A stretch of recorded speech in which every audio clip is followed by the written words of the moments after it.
Let's talk Tanya for the second of Iyar of a leap year. Yesterday, we spoke about the hybrid loves that we have for God.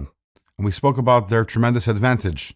The hybrid love, on the one hand, is a product of our own contemplation, but on the other hand, it's also tapping into certain essential feelings that we have. And if they're essential feelings, they are a gift from God, and therefore they are unlimited, and also they're consistent.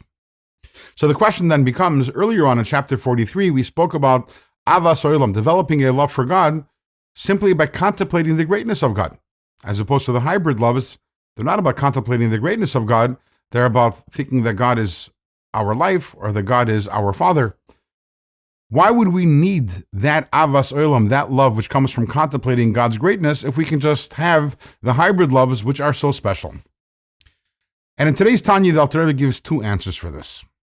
The first answer is, there are actually two types of love. One type of love is a love which is characterized, it's like water. It's one of closeness. And the other one is a love which is a product of distance. It's like fire. In different places in Chassidus, the example that's given for this is the difference between the love between siblings, which is a tranquil, comfortable, serene love, which is a product of closeness, as opposed to the love between spouses, which is a product actually of distance, so different from each other. As they say, Mars versus Venus. And it is that distance which brings about an incredible passion and a passionate love which is even greater than the love between siblings because of the distance. The same thing is in terms of our love for God.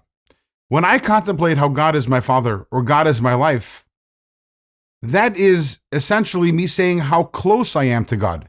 And that's a certain type of love, which is nice. But when I contemplate God's greatness, what I'm essentially recognizing is how distant I am from God, how much greater God is than me.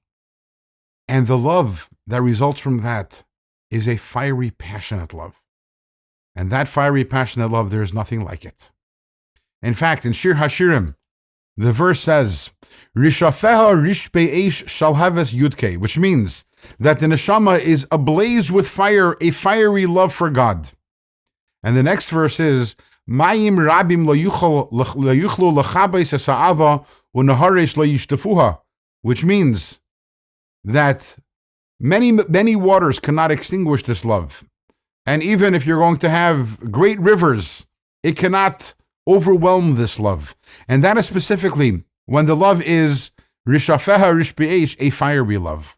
That is the love that comes from contemplating God's greatness. So the hybrid loves are nice, and they serve a function, and at times we might want to tap into them, thinking about how God is our Father and God is our life, but they aren't a substitute for actually taking the time to study the Chassidic text, to study a mimer, study about God's greatness, contemplate that, and that leads you to love, because the love that comes from that is a much more passionate love.